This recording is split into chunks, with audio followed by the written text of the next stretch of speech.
When it comes to the occupied Palestinian territories, Israeli human rights violations have continued, much like the previous weeks and months. In the latest, a Palestinian has been killed in an Israeli raid, shot in the head. Israeli raids have consistently resulted in the loss of Palestinian lives, which this year is on pace to set a new record, with over 150 Palestinian lives lost so far. In this edition of The Spotlight, we will look at the Israeli violations on Palestinian land, including the recent announcement of a plan to divide al-Aqsa Mosque compound, which has been firmly rejected by Palestinians and resistance groups. First, let me introduce our guests.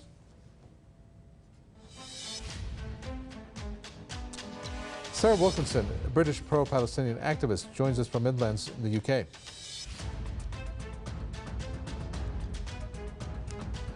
Also joining us, Shabir Rizvi, political commentator, who joins us from Chicago. Welcome to you both. I will start with you, Sarah Wilkinson. So we're looking at the latest Palestinian death. It was a 20-year-old that was killed in a raid, and he was shot in the head.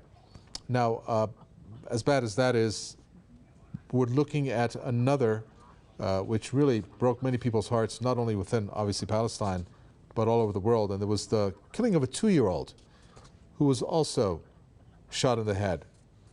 And during that raid, 10 other Palestinians, including 2 children and a woman, were wounded. Dozens of others suffocated and sustained bruises in Israeli occupation forces attacks. I mean, aside from these deaths, we're seeing this shot in the head scenario happen all too frequently. Do you think that these Israeli regime forces are instructed to do that? Yes. In a short answer, I don't think there's any error. You know, I think Miko Peled was saying that when an Israeli soldier takes aim, he kneels down, he looks very carefully through his lens, and he makes his target and he pulls the trigger, and he knows exactly what he's doing. And I think that happens pretty much every time. There's no error here. There's a systematic pattern. I mean, we've had 5 Palestinians in June already killed, and I did say to somebody, what would make the world not focus on the killing of Mohammed, you know, on 2-year-old Mohammed al-Tamimi, and I unfortunately said, well, probably the killing of another Palestinian, and that's what the Israelis will do, and that is exactly what happened. So, no, I don't think this is an error. And if you look back in the months, we had 57 Palestinians were killed in May, and I think 165 is the exact number of Palestinians killed since the 1st of January. That's 165 days and 165 Palestinians killed. And I don't think that, you know, I think that's a definite pattern, and I'm not going to argue about this, and I'm not up for debate. This is an incremental genocide, and those that refuse to acknowledge it are either blind or are actually pro-Israeli. This is definitely an incremental genocide. 165 killed in 165 days, and a 2.5-year-old boy shot cleanly in the head. Yeah, these are not errors. Right, and I need to talk about this 2-year-old, which is really a depressing story, to say the least, Shabir Rizvi. But Israel actually looked into it and said that it did not kill the 2-year-old intentionally. And based on the investigation that I'm looking at, said that the soldier wrongly assumed the Palestinian 2-year-old, and his father were gunmen who were fleeing. So I'm wondering, how do you see a 2-year-old as a gunman who was fleeing? That's straight out of what was reported to be the Israeli investigation, which then many have said this is a war crime that is going to go without a consequence. Another war crime by Israel. Yeah, absolutely. I mean, I don't think there's going to be any justification for that. You cannot say that you believe a 2-year-old is a gunman. That's just absurd. And secondly, I mean, when it comes to the violation of human rights, including war crimes, I mean, there's no greater regime than the Israeli one, who has, you know, murdered medics, for example, who has murdered journalists, who time and time again have, you know, murdered children, have dropped bombs on children, have dropped bombs on schools, have dropped bombs on, you know, hospitals. And for example, what we saw last night was also tear gas canisters shot at ambulances, which in and of itself is a war crime. It's part of, you know, the Geneva Convention. You can't do that. The reason why the Zionist regime was there itself was for collective punishment. I mean, they can make this up all they want, saying that such and such resistance person lives in this house, so we're going to demolish it. I mean, one person living in a building that huge, that's clearly not the case. And by destroying a household where dozens of people live under the Geneva Convention, that in and of itself is a war crime. You are violating the Geneva Convention. That is collective punishment. And I think, of course, this is just to prepare the ground for further settlements, right? And the settlements itself is a violation of UN Security Council 2334, which says that the Israeli regime, the Zionist regime, cannot expand on those territories. So what we're seeing is an emboldened Zionist regime that is doing whatever it can to not only terrorize the Palestinians in order to force them out of their homes, but if they don't leave, they're just simply going to kill them. And they're completely emboldened, and they're completely protected by the United States. Right. Well, we are noticing on an almost daily basis, if not on a daily basis, Sarah Wilkinson, these raids that are happening. And then we get reports of the deaths that are happening due to these raids.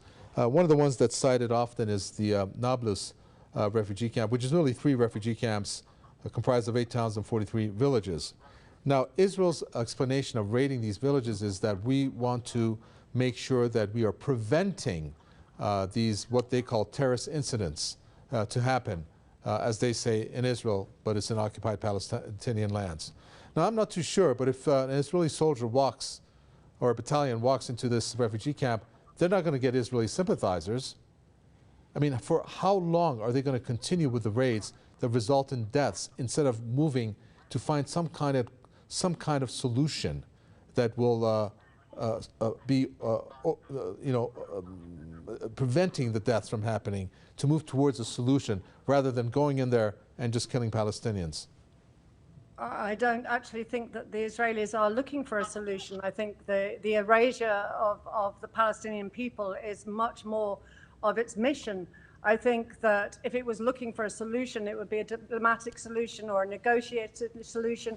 And I think then it's very difficult to ask the people that you are oppressing and killing and murdering and maiming on a daily basis to then negotiate. So I actually don't think that they are looking for a solution. This is state-organized terrorism.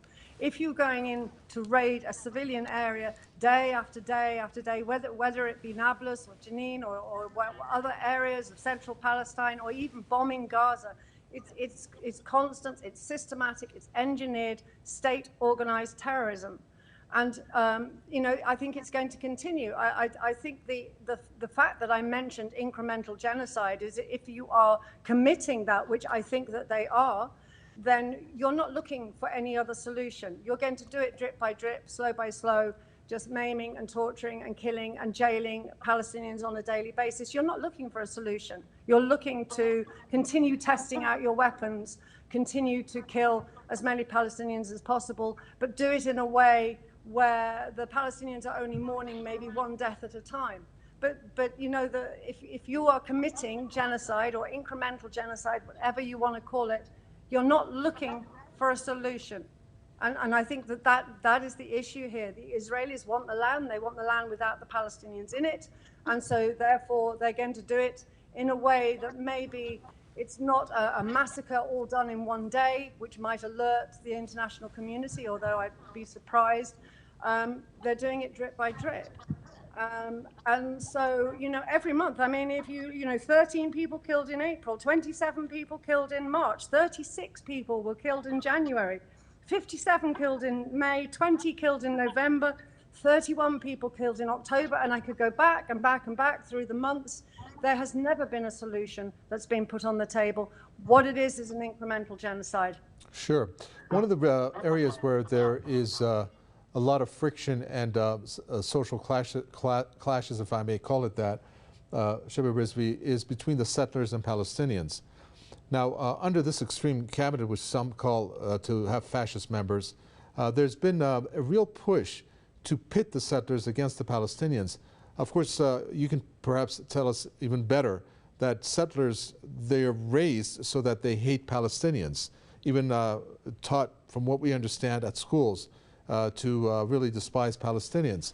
And one of the things that was scary was Itamar Ben-Gvir, this far-right minister, whose wife promoted settlers to go buy guns. and of course, we know who the target was going to be. Are we looking at the settler being promoted by this cabinet to go after Palestinians? Because there is a risk of a social kind of war to go on between Palestinians and these settlers. This far-right cabinet to have been accused of going that way. Yeah, of course. I think we should start out with analyzing just what the long-term goal is for this specific cabinet. And as it was revealed very publicly a few months ago, that the idea is a greater Israel. Now, what does a greater Israel mean? It means not only the complete occupation of Palestine, but the greater Israel idea actually expands even outwards. It expands into Syria. It expands into Iraq. It even touches Saudi Arabia. And one of the main thing that stands between the idea of a greater Israel and the complete liberation of Palestine and the end of the occupation are the Palestinians themselves. So in the long-term goal, in order to meet your long-term goal, you need to raise a generation of people that are going to carry out that will. And so, of course, not only in schools are they being raised to think that, that they own this land, that the Palestinians have no right to this land, but then it's also instilled in the media. It's also instilled in just the daily livelihoods of the settlers. And one can claim that there's like a liberal side to the settlers and there's a more conservative side to the settlers. But the fact of the matter is, liberal or conservative, they're settlers. They're taught that they own the land. They taught that the Palestinians need to be expelled. Whatever extreme lengths they go through, at the end of the day, that they're settlers. And yes, of course, this current settlement, this current government is encouraging more settlements. It actually accompanies settlers into land that even under the current accords belongs to the Palestinians, and the occupation forces accompany them into these areas. They accompany them to wreak havoc at al-Aqsa, among other places, and it's very much encouraged. I'm glad you mentioned al-Aqsa, because there was a plan by this Israeli MP, Sarah Wilkinson, that proposes a division of the al-Aqsa Mosque. And of course, it's no surprise how the division involves, let's see how lopsided it is, calling for giving Muslims 30% of the southern section of the complex, while the rest would be left for the Israelis, including the area where the Dome of the Rock is located. So you can see, obviously, how injustice is being served by this announcement. What are we looking at when they've made this type of announcement? Are they going to move ahead? Were they trying to test the waters? Because it hasn't happened yet. What is their goal here? I think provocation. I think, yeah, you're right. It hasn't happened yet. There's an awful lot of talk about it. And you're right, the Palestinians will lose 70% of the third most holiest site in Islam. They'll lose the Dome of the Rock. They'll be squashed into an area, as you say, 30%. It could end up in a holy war, and I think if it does, the Israelis will most definitely lose that. So I'm not sure how far they'll push this one, and I think time will tell. But the fact that they're even talking about the dividing al-Aqsa Mosque, we have heard this before, but there's never been such a greater push and such a far-right government.